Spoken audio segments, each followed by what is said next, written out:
ನಮಸ್ಕಾರ ವೀಕ್ಷಕರೇ. ಕನ್ನಡದ ಕವಿ ಸಿದ್ಧಲಿಂಗಯ್ಯನವರ ಕವಿತೆ ಕತ್ತೆ ಮತ್ತು ಧರ್ಮ ಕವಿತೆಯನ್ನ ವಾಚನ ಮಾಡೋದರ ಜೊತೆಗೆ ಅದರ ವಿಶ್ಲೇಷಣೆಯನ್ನ ಮಾಡ್ತಾ ಇದ್ದೀನಿ. ಹಾಗಾದ್ರೆ ಬನ್ನಿ, ಕವಿತೆಯ ಶೀರ್ಷಿಕೆ ಕತ್ತೆ ಮತ್ತು ಧರ್ಮ. ಮಧುಗಿರಿಯ ಪಟ್ಟಣಕ್ಕೆ ಸಿದ್ದಯ್ಯನೆಂಬಗಸ, ಮಧುಗಿರಿಯ ಪಟ್ಟಣಕ್ಕೆ ಸಿದ್ದಯ್ಯನೆಂಬಗಸ, ಎಂಡರು ಮಕ್ಕಳಿಲ್ಲ ಏಕಾಕಿ, ಎಂಡರು ಮಕ್ಕಳಿಲ್ಲ ಏಕಾಕಿ, ಸಿದ್ದಯ್ಯ ಕತ್ತೆಯೇ ಅವನ ಒಡನಾಡಿ, ಸಿದ್ದಯ್ಯ ಕತ್ತೆಯೇ ಅವನ ಒಡನಾಡಿ, ಕತ್ತೆಯ ಮೈ ತೊಳೆದು ಮುದ್ದಾಡಿ ಸಿದ್ದಯ್ಯ, ಕತ್ತೆಯ ಮೈ ತೊಳೆದು ಮುದ್ದಾಡಿ ಸಿದ್ದಯ್ಯ, ಒಂದೇ ಗಂಗಳದಲ್ಲಿ ಉಣ್ಣೋನು, ಒಂದೇ ಗಂಗಳದಲ್ಲಿ ಉಣ್ಣೋನು ಸಿದ್ದಯ್ಯ, ಕತ್ತೆಯ ಮಗ್ಗುಲಲ್ಲೇ ಮಲಗೋನು. ಇಲ್ಲಿ ಮಧುಗಿರಿ ಅಂತಕ್ಕಂತ ಒಂದು ಪಟ್ಟಣ, ಆ ಪಟ್ಟಣದಲ್ಲಿ ಒಬ್ಬ ಅಗಸ ಇದ್ದ, ಆತನ ಹೆಸರು ಸಿದ್ದಯ್ಯ. ಆತನಿಗೆ ಹೆಂಡತಿ ಮತ್ತು ಮಕ್ಕಳಿದ್ದಿದ್ದಿಲ್ಲ. ಆತ ಕತ್ತೆಯೇ ಆತನ ಒಡನಾಡಿಯಾಗಿತ್ತು. ಅಗಸನಾದುದರಿಂದ ಆತ ಕತ್ತೆಯನ್ನ ಬೇಕೇ ಬೇಕಾಗಿತ್ತು. ಒಂದು ಕತ್ತೆಯನ್ನ ಸಾಕಿದ್ದ. ಆ ಕತ್ತೆಯೇ ಆತನ ಜೊತೆಗೆ ಒಡನಾಡಿಯಾಗಿ ಇತ್ತು ಅಂತಕ್ಕಂಥದ್ದನ್ನ ಕಾಣ್ತೀವಿ. ತಾನು ಯಾವ ರೀತಿಯಾಗಿ ಇರ್ತಾನೋ ಅದೇ ರೀತಿಯಾಗಿ ಕತ್ತೆಯನ್ನು ಕೂಡ ನೋಡ್ಕೊಳ್ತಾ ಇದ್ದ. ಅಂದ್ರ ಅದಕ್ಕೆ ಸ್ನಾನ ಮಾಡಿಸುವುದರಿಂದ ಹಿಡಿದು ತನ್ನೊಡನೆ ಊಟಕ್ಕ ಕರ್ಕೊಂಡು ಊಟ ಮಾಡ್ತಾ ಇದ್ದ ಅಂತಕ್ಕಂಥದ್ದು. ಇದು ಅಷ್ಟೇ ಅಲ್ಲದೆ ಅದರ ಮಗ್ಗುಲಲ್ಲೇ ಮಲಗ್ತಾ ಇದ್ದ. ಒಂದು ನಾಯಿಯನ್ನ ಸಾಕಿದಾಗ ನಾವು ಯಾವ ರೀತಿಯಾಗಿ ಪ್ರೀತಿಯನ್ನ ತೋರಿಸ್ತೀವೋ ಅದೇ ರೀತಿಯಾಗಿ ಇಲ್ಲಿ ಸಿದ್ಧಲಿಂಗಯ್ಯ ಕತ್ತೆನೂ ಕೂಡ ಪ್ರೀತಿಯಿಂದಾಗಿ ನೋಡ್ತಾ ಇದ್ದ ಅಂತಕ್ಕಂಥದ್ದನ್ನ ಕಾಣ್ತೀವಿ. ನಿಜವಾಗಿ ಹೇಳುವುದಾದ್ರ ಪ್ರಾಣಿಗೆ ಇದ್ದಂತ ನಿಯತ್ತು ಮನುಷ್ಯನಿಗೆ ಇಲ್ಲ ಅನ್ನೋದು ಕೂಡ ನಿಜಾನೇ. ಹಾಗಾದ್ರೆ ಬನ್ನಿ ಇಲ್ಲಿ ನೋಡೋಣ. ಬಟ್ಟೆಯ ಹೇರಿಕೊಂಡು ಹೊಂಟರೆ ಬೀದಿಲಿ, ದೇವೇಂದ್ರನ ಕುದುರೆ ಸಮನಲ್ಲ, ರಾಜನ ಪಟ್ಟದ ಆನೆಯು ಚಟ್ಟಂತು. ಇಲ್ಲೇ ಸಿದ್ಧಲಿಂಗಯ್ಯ ತನ್ನ ಒಂದು ಕತ್ತೆಯ ಮೇಲೆ ಬಟ್ಟೆಯನ್ನ ಹೊತ್ತುಕೊಂಡು ಒಗಿಲಿಕ್ಕೆ ಹೋಗುವಂತ ಸಂದರ್ಭದಲ್ಲಿ ಅನೇಕ ಜನರು ಆ ಕತ್ತೆಯನ್ನ ನೋಡ್ತಾ ಇದ್ರಂತ.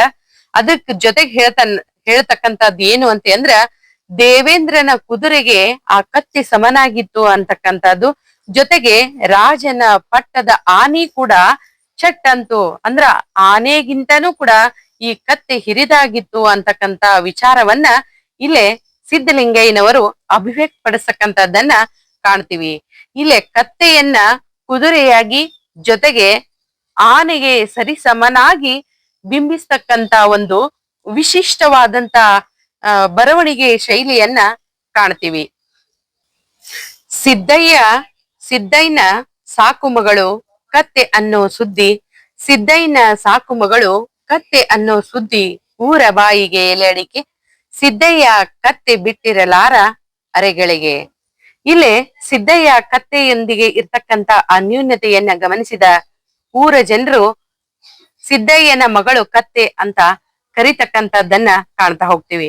ಜನರಿಗೆ ಹೇಗಿದ್ರು ಮಾತುಗಳನ್ನು ಇನ್ನೊಬ್ಬರ ಬಗ್ಗೆ ಆಡೋದನ್ನ ಬಿಡೋದೇ ಇಲ್ಲ. ಆದ್ರೆ ಇಲ್ಲೇ ಸಿದ್ದಯ್ಯ ಏನ್ಪಾ ಅಂತಂದ್ರ ಅವರ ಮಾತಿಗೆ ಸಿಲುಕ್ ಬಿಟ್ಟಿದ್ದ, ಅವರ ಮಾತಿಗೆ ಒಂದು ವಸ್ತುವಾಗ್ಬಿಟ್ಟಿದ್ದ. ಅದಕ್ಕಾಗಿ ಆತನ ಮಗಳು ಅಂತಕ್ಕಂತ ವ್ಯಂಗ್ಯೋಕ್ತಿಯಾದಂತ ನುಡಿಗಳನ್ನ ಆಡ್ತಾ ಇದ್ರು. ಜನರು ಹೇಗಿದ್ರು ಕೂಡ ಅಂತಾರೆ ಅಂತಕ್ಕಂಥದಕ್ಕೆ ಒಂದು ಉದಾಹರಣೆಯನ್ನು ಕೂಡ ಕೊಡ್ತಕ್ಕಂಥದ್ದು. ಇಂಥ ಸಿದ್ದಯ್ಯನ್ಗೆ ಬಂತಲ್ಲೋ ಕೇಡುಗಾಲ, ಇಂಥ ಸಿದ್ದಯ್ಯನ್ಗೆ ಬಂತಲ್ಲೋ ಕೇಡುಗಾಲ, ಬಟ್ಟೆ ಒಗೆಯುವಾಗ ತಲೆ ಮೇಲೆ, ಬಟ್ಟೆಯ ಒಗೆಯುವಾಗ ತಲೆ ಮೇಲೆ ಕಾಗೆ ನುಗ್ಗಿ ಮನೆಯಲ್ಲಿ ಗೌಳಿ ಲೊಚಲೊಚ. ನಾವಿಲ್ಲಿ ಕೆಲವೊಂದಿಷ್ಟು ಶಕುನಗಳನ್ನ ನಂಬತಕ್ಕಂಥದ್ದನ್ನ ಕಾಣ್ತೀವಿ. ತಲೆ ಮೇಲೆ ಏನಾದ್ರೂ ಕಾಗೆ ಹೋದ್ರೆ ಅಥವಾ ಮನೆಯೊಳಗೆ ಏನಾದ್ರೂ ಕಾಗೆ ಬಂದ್ರೆ, ನಾವು ಏನಾದ್ರೂ ಮಾತನಾಡುವಾಗ ಅಲ್ಲಿ ಲೊಚಲೊಚ ಅಂತೆ ಸಪ್ಪಳವನ್ನು ಮಾಡಿದ್ರೆ ಅಪಶಕುನ ಅಂತಕ್ಕಂಥದ್ದು. ಎಲ್ಲವೂ ಕೂಡ ಅಪಶಕುನ ಅಂತ ಗುರುತಿಸುವಾಗ ಇಲ್ಲಿಯೂ ಕೂಡ ಒಂದು ಸಿದ್ದಯ್ಯನಿಗೆ ಅಪಶಕುನ ಆಯ್ತು. ಆತ ಒಂದು ದಿನ ಬಟ್ಟೆಯನ್ನು ಒಗೆಯುವುದಕ್ಕಾಗಿ ಹಳ್ಳಕ್ಕೆ ಹೋಗಿ ಒಗಿತಾ ಇರತಕ್ಕಂತ ಸಂದರ್ಭದಲ್ಲಿ ಕಾಗೆ ಆತನ ತಲೆ ಮೇಲೆ ನುಗ್ಗಿ ಬಿಡ್ತು ಅಂತಕ್ಕಂಥದ್ದು. ಅದೇ ರೀತಿಯಾಗಿ ಗೌಳಿ ಲೊಚಲೊಚ ಅಂತಕ್ಕಂತ ಸಪ್ಪಳವನ್ನು ಕೂಡ ಮಾಡ್ತು ಅಂತಕ್ಕಂಥದ್ದನ್ನ ಕಾಣ್ತೀವಿ. ಇವು ಎಲ್ಲಾ ಅಪಶಕುನವಾಯ್ತು. ಅದಕ್ಕಾಗಿ ಏನು ಅಂತ ಅಂದ್ರ ತನ್ನ ತನ್ನ ಕತ್ತೆಯನ್ನು ಕಳ್ಕೊಳ್ತಕ್ಕಂತ ಒಂದು ಮುನ್ಸೂಚನೆಯ ಒಂದು ಶಕುನಗಳು ಇಲ್ಲಿ ಪ್ರಾರಂಭ ಆದವು ಅಂತಕ್ಕಂಥದ್ದನ್ನ ಕವಿ ಹೇಳ್ತಕ್ಕಂಥದ್ದು. ಎದ್ದಾನು ಸಿದ್ದಯ್ಯ ಕತ್ತೆಯು ಏಳ್ಲಿಲ್ಲ, ಎದ್ದಾನು ಸಿದ್ದಯ್ಯ ಕತ್ತೆಯು ಏಳ್ಲಿಲ್ಲ, ಹೊಟ್ಟೆಯು ಊದಿ ಮೈಯೆಲ್ಲ ಹೊಟ್ಟೆಯು ಊದಿ ಮೈಯೆಲ್ಲ ತಣ್ಣಗಾಗಿ ಶಿವ ತನ್ನ ಪಾದಕ್ಕೆ ಕರ್ಕೊಂಡ. ಅಂದ್ರೆ ಅಪಶಕುನ ಆಗುವುದಕ್ಕೂ ಕಾಗಿ ಕೂಡುದಕ್ಕೂ ಟೊಂಗಿ ಮುರಿಯುವುದಕ್ಕೂ ಅಂತ ಹೇಳ್ತಕ್ಕಂಥದ್ದನ್ನ ಹೇಗೇನೋ ಅದೇ ರೀತಿಯಾಗಿ ಕಾಗೆ ತಲೆ ಮೇಲೆ ಕೂತಿದ್ದಕ್ಕಾಗಿ ಆ ಒಂದು ಕತ್ತೆ ಸತ್ತೋಯ್ತು ಅನ್ನುವಂತ ಒಂದು ಭಾವ ಇಲ್ಲಿ ಕಾಣ್ತಕ್ಕಂಥದ್ದನ್ನ ಕಾಣ್ತೀವಿ. ಊರ ಸೀಳಾದೀಲಿ ಕತ್ತೆಯ ಮಣ್ಮಾಡಿ, ಊರ ಸೀಳಾದೀಲಿ ಕತ್ತೆಯನ್ನು ಮಣ್ಮಾಡಿ, ಗಂಧದ ಕಡ್ಡಿ ಹಚ್ಚುವನೆ, ಗಂಧದ ಕಡ್ಡಿಯ ಹಚ್ಚುವನೆ ಸಿದ್ದಯ್ಯ, ತೆಂಗಿನಕಾಯಿ ಒಡೆದವನೇ, ತೆಂಗಿನಕಾಯಿ ಒಡೆದವನೇ.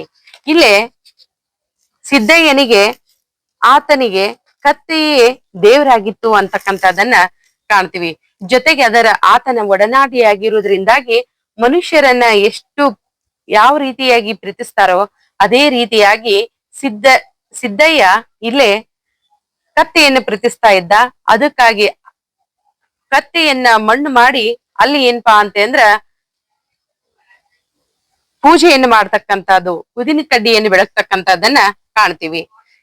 ಸಿದ್ದಯ್ಯನ ಗೋಳನು ಕೇಳೋರು ಯಾರಯ್ಯ, ಮನವೆಲ್ಲ ಒಣಗಿ ಮರುಳಾಗಿ, ಮನವೆಲ್ಲ ಒಣಗಿ ಮರುಳಾಗಿ ಸಿದ್ದಯ್ಯ ಹೊರಟನು ದುಃಖದ ದೇಶಾಂತರದಿ. ಇದ್ದ ಒಂದು ಕತ್ತೇನೂ ಕೂಡ ಹೋಯ್ತು, ಹೆಂಡತಿ ಮಕ್ಕಳನ್ನು ಕೂಡ ಇದ್ದಿದ್ದಿಲ್ಲ, ಕತ್ತೇನು ಸತ್ತು ಹೋಯ್ತು. ಇನ್ನು ಮುಂದೆ ಉಳಿದ ದಾರಿ ಆತನಿಗೆ ಎಲ್ಲವೂ ಕೂಡ ಕತ್ತಲಾಗ್ಬಿಟ್ಟಿತ್ತು.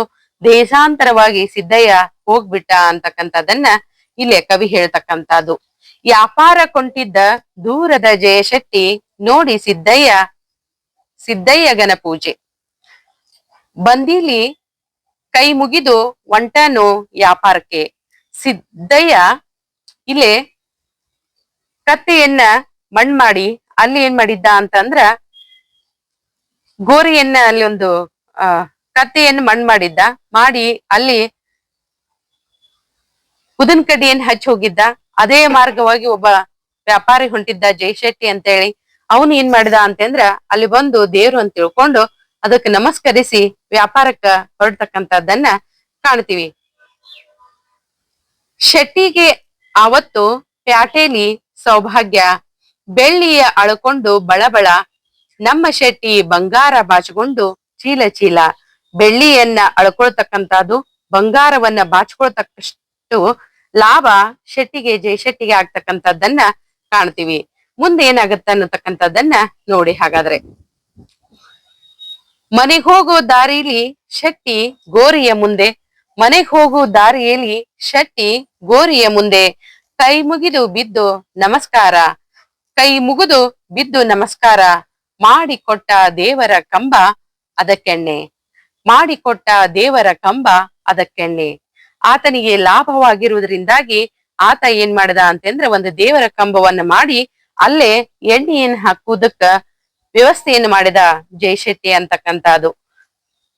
ಇಲ್ಲೇ ಜನ ಮರುಳೋ ಜಾತ್ರೆ ಮರುಳೋ ಅಂತಕ್ಕಂತ ವಿಷಯವನ್ನು ಕೂಡ ಸೂಕ್ಷ್ಮವಾಗಿ ಸಿದ್ಧಲಿಂಗಯ್ಯನವರು ಹೇಳ್ತಕ್ಕಂಥದ್ದನ್ನ ಕಾಣ್ತೀವಿ.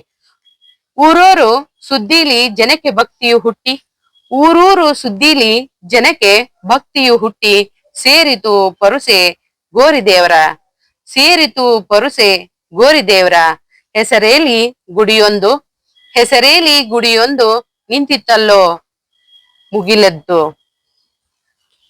ಇಲ್ಲೇ ಜಯಶೆಟ್ಟಿಗಾದಂತ ಲಾಭವನ್ನ ಅಥವಾ ಒಬ್ಬರಿಂದೊಬ್ಬರಿಗೆ ಹೇಳ್ಕೊತ ಊರೆಲ್ಲ ಸುದ್ದಿಯಾಗಿ ಸುತ್ತಮುತ್ತಲು ಊರಿನವರು ಕೂಡ ಇಲ್ಲೇ ಬರ್ತಕ್ಕಂಥದ್ದು, ಬಂದು ನಮಸ್ಕರಿಸ್ತಕ್ಕಂಥದ್ದು. ಕತ್ತೆ ಒಂದು ಸಮಾಧಿಗೆ ನಮಸ್ಕರಿಸಿ ಅಲ್ಲೇ ದೇವ್ರು ಅಂತ ಅಂದು ಕಾಣ್ಕೊಳ್ತಕ್ಕಂಥದ್ದನ್ನ ಕಾಣ್ತೀವಿ. ಜೊತೆಗೆ ಇದು ದೊಡ್ಡ ಗುಡಿಯಾಗಿ ಮುಗಿಲೆತ್ತರಕ್ಕೆ ನಿಲ್ತಕ್ಕಂಥದ್ದನ್ನ ಕೂಡ ಕಾಣ್ತೀವಿ. ಕೈಚಾಚಿ ಭಿಕ್ಷದವರು ಮೈಚಾಚಿ ಸೂಳೇರು, ಕೈಚಾಚಿ ಭಿಕ್ಷದವರು ಮೈಚಾಚಿ ಸೂಳೇರು, ಭಕ್ತಿಲಿ ಕುಡಿದು ಕುಣಿಯೋರು, ಭಕ್ತಿಲಿ ಕುಣಿದು ಕುಡಿಯೋರು ಸೇರವ್ರೆ ಬಿಳಿ ಟೋಪಿಯೋರು ಬೆಳಕೇಲಿ, ಬಿಳಿ ಟೋಪಿಯವರು ಬೆಳಕೇಲಿ. ಅಂದ್ರೆ ಇಲ್ಲಿ ಒಟ್ಟಾರೆಯಾಗಿ ನೋಡ್ತಾ ಹೋದಾಗ ಭಿಕ್ಷುದವ್ರು ಒಂದು ಅಲ್ಲಿ ದೇವಾಲಯ ಅಂತಕ್ಕಂಥದ್ದು ನಿರ್ಮಾಣ ಆಗ್ಬಿಡ್ತು. ಭಿಕ್ಷುದವರು ಇದ್ರು, ಜೊತೆಗೆ ಅನೇಕ ಜನರು, ವಿವಿಧ ರೀತಿಯ ಜನಾಂಗಗಳು ಕೂಡ ಅಲ್ಲಿ ಇದ್ರು. ಆಮೇಲೆ ಬಿಳಿ ಟೋಪಿಯವರು ಕೂಡ ಇದ್ರು ಅಂತಕ್ಕಂಥದ್ದು. ಇಲ್ಲಿ ಒಂದು ಒಳ್ಳೇದಾಗ್ತೈತಿ ಅಂದ ಕ್ಷಣ ಅಲ್ಲೇ ಎಲ್ರು ಕೂಡ ಅಲ್ಲೇ ಹೋಗ್ತಕ್ಕಂಥದ್ದು, ಪೂಜೆ ಮಾಡ್ತಕ್ಕಂಥದ್ದು, ನಮಗ್ ಒಳ್ಳೇದಾಗ್ಲಿ ಅಂತ ಬೇಡ್ಕೊಳ್ತಕ್ಕಂಥದ್ದು. ಅವರು ಇವ್ರು ಅಂತ ಏನಿಲ್ಲ, ಎಲ್ರು ಕೂಡ ಅಲ್ಲೇ ಹೋಗ್ತಾ ಇದ್ರು ಅಂತಕ್ಕಂಥದ್ದು. ಮತ್ತೊಮ್ಮೆ ಹೇಳಲಿಕ್ಕೆ ಇಷ್ಟಪಡ್ತೀನಿ, ಮನುಷ್ಯನಿಗೆ ಇರ್ತಕ್ಕಂತ ಮೌಢ್ಯ ಅಂತಕ್ಕಂಥದ್ದು, ಮೂಢನಂಬಿಕೆ ಅಂತಕ್ಕಂಥದ್ದನ್ನ ಇಲ್ಲಿ ಸಿದ್ಧಲಿಂಗಯ್ಯನವರು ಅತ್ಯಂತ ಸುಂದರವಾಗಿ ಹೇಳ್ತಕ್ಕಂಥದ್ದನ್ನ ಕಾಣ್ತೀವಿ. ಪೂಜೆಗೆ ವೈದಿಕರು, ದಾನಕ್ಕೆ ಸಾವುಕರು. ಪೂಜೆಗೆ ವೈದಿಕರು, ದಾನಕ್ಕೆ ಸಾವುಕರು. ಕತ್ತೆ ಗೋರಿಯ ಮೇಲೆ ಕೈಲಾಸ, ಕತ್ತೆ ಗೋರಿಯ ಮೇಲೆ ಕೈಲಾಸ. ಹಬ್ಬಿತ್ತು ರಾಜರಾಣಿಗೆ ಸುದ್ದಿ ಹೋಯ್ತು, ಹಬ್ಬಿತ್ತು ರಾಜರಾಣಿಗೆ ಸುದ್ದಿ ಹಬ್ಬಿ ಹೋಯ್ತು. ಇಲ್ಲೇ ಕತ್ತೆ ಅಂತಕ್ಕಂಥದ್ದು ದೇವರಾಯ್ತು. ಆ ದೇವರಿಗೆ ಒಂದು ದೇವಸ್ಥಾನ ಆಯ್ತು. ದೇವಸ್ಥಾನ ಆಯ್ದ ನಂತರ ಆ ಸುದ್ದಿ ಎಲ್ಲ ಕಡೆಗೂ ಹಬ್ಬಿತು. ಕೊನೆಗೆ ರಾಜ ರಾಣಿಗೂ ಕೂಡ ಆ ಸುದ್ದಿ ತಲುಪ್ತು ಅಂತಕ್ಕಂಥದ್ದು. ಅದನ್ನ ಪೂಜೆ ಮಾಡ್ಲಿಕ್ಕೆ ಒಬ್ಬ ವೈದಿಕರು ಕೂಡ ಇದ್ರು, ದಾನ ಮಾಡ್ಲಿಕ್ಕೆ ಸಾಹುಕಾರ ಕೂಡ ಇದ್ರು. ಹೀಗೆ ದೊಡ್ಡ ಮಟ್ಟದಲ್ಲಿ ಆ ಒಂದು ದೇವಸ್ಥಾನ ಬೆಳವಣಿಗೆ ಆಯಿತು ಅಂತಕ್ಕಂಥದ್ದು ರಾಜ ರಾಣಿಯರಿಗೂ ಕೂಡ ತಿಳಿತು. ರಾಜ ರಾಣಿಯರು ಕೂಡ ಬರ್ತಕ್ಕಂಥದ್ದು. ರಾಜ ಶೃಂಗಾರವಾದ, ರಾಣಿ ಶೃಂಗಾರವಾದ್ಲು. ಅಂದ್ರ ಅಲಂಕಾರವನ್ನ ಮಾಡಿಕೊಂಡು ರಾಜ ರಾಣಿಯರು ದೇವರ ಸನ್ನಿಧಿಗೆ, ಅಂದ್ರೆ ಕತ್ತೆ ದೇವರ ಸನ್ನಿಧಿಗೆ ಬರ್ಲಿಕ್ಕೆ ರೆಡಿಯಾದ್ರು. ಕತ್ತೆಯ ಪೂಜೆಗೆ ಕುದುರೆಯು ಏರಿಕೊಂಡು ಬಂದರು ಗೋರಿಯ ದೇವರಿಗೆ. ಗೋರಿ ದೇವರು ಅಂತಂದ್ರೆ ಕತ್ತೆ ಗೋರಿ ಏನ್ ಇತ್ತಲ್ಲ, ಆ ಗೋರಿ ದೇವರು ಅಂತ ಕರಿತಾ ಇದ್ರು. ಆ ಗೋರಿ ದೇವರಿಗೆ ಕತ್ತೆ ಪೂಜೆಗಾಗಿ ಕುದುರೆಯನ್ನ ಕರ್ಕೊಂಡು ಪೂಜೆಗೆಂದು ಬಂದ್ರು ಅಂತಕ್ಕಂಥದ್ದನ್ನ ಹೇಳ್ತಕ್ಕಂಥದ್ದು. ದಾರಿ ದೇವರ ಕಂಡು ಧನ್ಯರಾಗಲು ಅಂದು, ದಾರಿ ದೇವರ ಕಂಡು ಧನ್ಯರಾಗಲು ಅಂದು, ರಾಜಕಾರಣಿಯ ಜೊತೆ ಪರಿವಾರ, ರಾಜಕಾರಣಿಯ ಜೊತೆ ಪರಿವಾರ ಹರಿದಿತ್ತು, ಕೂಡಿತು ಪರುಸೆ ಕಡಲಾಗಿ. ಅಂದ್ರ ಇಲ್ಲೇ ಅದು ಗೋರಿ ತುಂಬಾ ಪ್ರಸಿದ್ಧವಾಗಿಬಿಡ್ತು. ಎಲ್ರೂ ಕೂಡ ತಮ್ಮ ಬೇಡಿಕೆಗಳನ್ನು ಈಡೇರಿಸಿಕೊಳ್ಳುವುದಕ್ಕನೆ ಇಲ್ಲಿ ಬರ್ಲಿಕ್ಕೆ ಹತ್ರು. ರಾಜಾನು ಬಂದ, ರಾಣಿನೂ ಬಂದ್ಲು, ಸಾಮಾನ್ಯ ಪ್ರಜೆಗಳು ಬಂದ್ರು, ವ್ಯಾಪಾರಿಗಳು ಬಂದ್ರು. ಎಲ್ಲ ರೀತಿಯಾದಂತ ಜನಾಂಗ ಕೂಡ ಅಲ್ಲಿ ಸೇರಿ ಅದನ್ನ ವಿಜೃಂಭಣೆಯಿಂದ ಖುಷಿಯಾಗಿ ಅಲ್ಲಿ ಆಚರಣೆಗಳನ್ನ ನಡೆಸಿದ್ರು ಅಂತಕ್ಕಂಥದ್ದು. ಗೋರಿ ದೇವರ ಮಹಿಮೆ ಕೊಂಡಾಟ ನಡೆಯುವಾಗ, ಗೋರಿ ದೇವರ ಮಹಿಮೆ ಕೊಂಡಾಟ ನಡೆಯುವಾಗ ತಳ್ಳಾಟ ಹೊರಗೆ ಆಗಿತ್ತು. ತಳ್ಳಾಟ ಹೊರಗೆ ಆಗಿತ್ತು. ಕತ್ತಿಡಿದು ತಳವಾರು ಸಿದ್ದಯ್ಯನ ತಳ್ಳುತ್ತಾರೆ. ಆ ನಿರ್ಮಾಣ ಮಾಡಿದಂತದ್ದು ಸಿದ್ದಯ್ಯ, ಕತ್ತೆಯನ್ನ ಸಮಾಧಿ ಮಾಡಿರತಕ್ಕಂಥದ್ದು ಸಿದ್ದಯ್ಯ. ಆದ್ರ ಈಗ ಗೋರಿ ದೇವರು ಅಂತೇಳಿ ತುಂಬಾ ಪ್ರಸಿದ್ಧಿಯಾಗಿ ಪಡೆದಿತ್ತು. ಆ ನಿರ್ಮಿಸಿದಂತಹ ಕತ್ತೆ ಯಜಮಾನ ಬಂದಾಗ ಆ ಕತ್ತೆ ಯಜಮಾನನನ್ನ ಒಳಗ್ ಬಿಡ್ಲಾರದೆ ಆತನನ್ನ ಒಬ್ಬ ತಳವಾರ ತಳ್ಳಿಬಿಟ್ಟ ಅಂತಕ್ಕಂಥದ್ದು. ದೇಶಾಂತರ ಹೋಗಿದ್ದ ಸಿದ್ದಯ್ಯ ಕತ್ತೆಯ ಹೂತ ಜಾಗವ ನೋಡೋ ಆಸೆಯಲ್ಲಿ ಬಂದವನೇ, ಹುಡುಕುತ್ತಾ ನಿಂತ ಹೂತ ಜಾಗ. ಆ ಕತ್ತೆಯನ್ನ ಹೂತಂತ ಜಾಗವನ್ನ ಸಿದ್ದಯ್ಯ ನೋಡ್ಲಿಕ್ಕೆ ಬಂದಾಗ ಅಲ್ಲಿಗೆ ಆ ಕತ್ತೆಯನ್ನ ಹೂತಂತ ಜಾಗ ಇರ್ಲಾರ್ದ ಒಂದು ದೊಡ್ಡ ದೇವಸ್ಥಾನ ಆಗ್ಬಿಟ್ಟಿತ್ತು. ಆ ದೇವಸ್ಥಾನದೊಳಗೆ ಈತನಿಗೆ ಪ್ರವೇಶ ಇಲ್ಲ ಅಂತಕ್ಕಂಥದ್ದು ಆತನಿಗೆ ಅಚ್ಚರಿಯನ್ನ ಮೂಡಿಸಿತ್ತು. ಹೀಗೆ ನಮ್ಮ ಜನರಲ್ಲಿ ಒಂದು ನಂಬಿಕೆ ಅಂತಕ್ಕಂಥದ್ದು ತುಂಬಾ ಇರ್ತಕ್ಕಂಥದ್ದು. ಆ ನಂಬಿಕೆಯನ್ನ ಅದು ಮೂಢನಂಬಿಕೆ ಯಾವ ರೀತಿಯಾಗಿ ಇಲ್ಲಿ ನಾವು ನಂಬ್ತೀವಿ ಅಂತಕ್ಕಂಥದ್ದು ಇಲ್ಲೇ ಸಿದ್ಧಲಿಂಗಯ್ಯನವರು ಹಾಸ್ಯಾಸ್ಪದವಾಗಿಯೂ ಜೊತೆಗೆ ಒಂದಿಷ್ಟು ತಿಳುವಳಿಕೆಯನ್ನು ಕೂಡ ಕೊಡುವುದಕ್ಕ ಈ ಒಂದು ಕವನವನ್ನ ರಚಿಸಿರತಕ್ಕಂಥದ್ದನ್ನ ಕಾಣ್ತೀವಿ. ಒಟ್ಟಾರೆಯಾಗಿ ನಾವು ಈ ಕವಿತೆಯನ್ನ ನೋಡ್ತಾ ಹೋದಾಗ ಸಿದ್ದಯ್ಯ ಅಂತಕ್ಕಂಥವನಿಗೆ ಮಕ್ಕಳು ಇದ್ದಿದ್ದಿಲ್ಲ, ಹೆಂಡತಿನೂ ಇದ್ದಿದ್ದಿಲ್ಲ. ಆತ ಅವುಗಳನ್ನ ಒಂದು ಕತ್ತೆಯನ್ನ ಸಾಕಿದ್ದ. ಆತನ ಉದ್ಯೋಗ ಅಗಸತನ. ಅಗಸತನಕ್ಕೆ ಮುಖ್ಯವಾಗಿ ಬೇಕಾಗಿರುವುದು ಕತ್ತೆ. ಆ ಕತ್ತೆಯನ್ನ ಸಾಕಿ ಅದನ್ನ ಒಂದು ಒಡನಾಡಿಯಾಗಿ ಪ್ರೀತಿಸ್ತಾ ಇದ್ದ. ಇಷ್ಟೊಂದು ಅನ್ಯೂನ್ಯತೆಯನ್ನು ನೋಡಿ ಜನರಿಗೆ ಯಾವುದು ಕೂಡ ಸುಂದರವಾಗಿದ್ರ ತಡೆಯೋದಕ್ಕಾಗೋದಿಲ್ಲ, ಟೀಕೆಗಳು ಬಂದೇ ಬರ್ತವೆ ಅಲ್ವಾ. ಅದೇ ರೀತಿಯಾಗಿ ಈತನಿಗೆ ಸಿದ್ದಯ್ಯನ ಮಗಳು ಕತ್ತೆ ಅಂತಕ್ಕಂಥದ್ದನ್ನ ವ್ಯಂಗ್ಯವಾಗಿ ಅಂತ ಇದ್ರು. ಅಂದ್ರೂ ಕೂಡ ಈತ ಆ ಕತ್ತೆಗೆ ತೋರಿಸುವಂತ ಪ್ರೀತಿಯನ್ನ ಕಡಿಮೆ ಮಾಡ್ಲಿಲ್ಲ. ಕತ್ತೆ ಮತ್ತು ಸಿದ್ದಯ್ಯ ತುಂಬಾ ಸುಂದರವಾದಂತ ಜೀವನವನ್ನ ನಡೆಸ್ತಾ ಇದ್ರು. ಆ ಕತ್ತೆ ಏನಾದ್ರೂ ದಾರಿಲೆ ಹೋಗ್ಬೇಕಾತಂದ್ರ ಇಂದ್ರನ ಕುದುರೆಯಾಗಿತ್ತು ಅಂತಕ್ಕಂಥದ್ದು. ರಾಜನ ಆನೆಯನ್ನು ಕೂಡ ಆನೆಗಿಂತ ಈತನ ಕತ್ತೆ ಹಿರಿದಾಗಿತ್ತು ಅಂತಕ್ಕಂತ ರೀತಿಯಲ್ಲಿ ಕಾಣ್ತಾ ಇತ್ತು. ಅಷ್ಟೊಂದು ಪ್ರೀತಿಯಿಂದ ಆ ಕತ್ತೆಯನ್ನ ಸಾಕಿದ್ದ ಅಂತಕ್ಕಂಥದ್ದು. ಆದ್ರೆ ಕಾಲ ಅಂತಕ್ಕಂಥದ್ದು ಯಾರ ಜೀವನದಲ್ಲಿಯೂ ಕೂಡ, ಎಲ್ಲರ ಜೀವನದಲ್ಲಿಯೂ ಕೂಡ ಆಟ ಆಡುತ್ತೆ ಅಲ್ವಾ. ಅದೇ ರೀತಿಯಾಗಿ ಸಿದ್ದಯ್ಯನ ಜೀವನದಲ್ಲಿಯೂ ಕೂಡ ಕಾಲದ ಆಟ ಶುರುವಾಗ್ಬಿಡುತ್ತೆ. ಕತ್ತೆ ಒಂದು ದಿನ ಸತ್ತು ಹೋಗ್ತಕ್ಕಂಥದ್ದು. ಸತ್ತು ಹೋದಾಗ ಆ ಕತ್ತೆ ಹೋದ ನಂತರ ಈತನಿಗೆ ಬೇಜಾರಾಗಿ ಈತ ಊರು ಬಿಟ್ಟು ದೇಶಾಂತರವಾಗಿ ಹೋಗ್ತಕ್ಕಂಥದ್ದನ್ನ ಕಾಣ್ತೀವಿ. ಅವಾಗ ಆ ಕತ್ತೆಯನ್ನ ಸಮಾಧಿ ಮಾಡಿ ಅದಕ್ಕ ಉದಿನ ಕಡ್ಡಿಯನ್ನ ಹಚ್ಚಿ ಹೋದಾಗ ಅಲ್ಲಿ ಜಯಶೆಟ್ಟಿ ಅನ್ನುವಂತ ಒಬ್ಬ ವ್ಯಕ್ತಿ ವ್ಯಾಪಾರಿ ಅದೇ ಮಾರ್ಗವಾಗಿ ಬರು ಮುಂದಾಗ ಅಲ್ಲಿ ಉದಿನ ಕಡ್ಡಿ ಹಚ್ಚಿರೋದ್ರಿಂದಾಗಿ ದೇವ್ರು ಅಂತ ತಿಳ್ಕೊಂಡು ಏನ್ ಮಾಡ್ತಾನೆ ಅಂತ ಅಂದ್ರ ಅಲ್ಲಿ ನಮಸ್ಕರಿಸಿ ಹೋಗ್ತಕ್ಕಂಥದ್ದು. ಅವನು ನಮಸ್ಕರಿಸಿ ಹೋದಾಗ ಆತನಲ್ಲಿರ್ತಕ್ಕಂತ ಒಂದು ನಂಬಿಕೆ ಏನಿತ್ತಲ್ಲ, ಆ ನಂಬಿಕೆಗೆ ಅನುಗುಣವಾಗಿ ಆತ ಬೆಳ್ಳಿ ಮತ್ತು ಬಂಗಾರವನ್ನ ಚೀಲಗಳಲ್ಲಿ ತುಂಬ್ಕೊಂಡು ಬರುವಂತ ಒಂದು ಅಷ್ಟು ಲಾಭ ಆಗ್ಬಿಡುತ್ತ. ಅವಾಗ ಅವನು ಏನ್ ಮಾಡ್ತಾನೆ ಅಂದ್ರೆ ದೇವ್ರು ಅಂತ ತಿಳ್ಕೊಂಡು ಅಲ್ಲಿ ಬಂದು ಒಂದು ದೀಪಸ್ತಂಭವನ್ನ ರೆಡಿ ಮಾಡಿ ಹೋಗ್ತಕ್ಕಂಥದ್ದು. ಅವನು ಆ ಸುದ್ದಿ ಊರಿಗೆ ಹರಿದು ಬಿಡ್ತಕ್ಕಂಥದ್ದು. ಹರಿದಾಗ ಅಲ್ಲಿ ಒಂದು ವಿಶೇಷತೆ ಅಂತ ಅಂದ್ರೆ ಎಲ್ರೂ ಕೂಡ ಅಲ್ಲಿ ಬರೋದಕ್ ಶುರು ಮಾಡ್ಬಿಡ್ತಾರ. ಒಬ್ರಲ್ಲ ಇಬ್ರಲ್ಲ, ರಾಜಕಾರಣಿ ಆಗಿರ್ಬೋದು, ಸಾಮಾನ್ಯ ಮನುಷ್ಯನಾಗಿರ್ಬೋದು, ಜೊತೆಗೆ ಅನೇಕ ವ್ಯಾಪಾರಿಗಳು ಕೂಡ ಅಲ್ಲಿ ಬರ್ತಕ್ಕಂಥದ್ದು. ಹೀಗೆ ಸಾಗುವಾಗ ಅದರ ಜೊತೆಗೆ ಇನ್ನೊಂದಿಷ್ಟು ಸುದ್ದಿ ಹಬ್ಬಿ ರಾಜ ರಾಣಿಯರು ಕೂಡ ಆ ಕತ್ತೆಯ ಒಂದು ಸಮಾಧಿಯ ಹತ್ರ ಬರ್ತಕ್ಕಂಥದ್ದು. ಹೀಗೆ ಈ ಕತ್ತೆಯನ್ನ ದೇವ್ರು ಅಂತ ಪೂಜೆ ಮಾಡ್ತಕ್ಕಂಥದ್ದು, ಕತ್ತೆಯ ಒಂದು ಸಮಾಧಿಯನ್ನ ದೇವ್ರು ಅಂತ ಪೂಜೆ ಮಾಡ್ತಕ್ಕಂಥದ್ದನ್ನ ಪ್ರಾರಂಭವಾಗ್ತಕ್ಕಂಥದ್ದು. ಹೀಗೆ ಇಷ್ಟೆಲ್ಲ ಬೆಳವಣಿಗೆಯ ನಂತರ ಆತನಿಗೆ ಕತ್ತೆಯ ಜೀವ ನೆನೆಸಿದಾಗ ಮತ್ತೆ ಕತ್ತೆಯ ಸಮಾಧಿಯನ್ನು ಹುಡುಕೊಂಡು ಬರ್ತಾನ.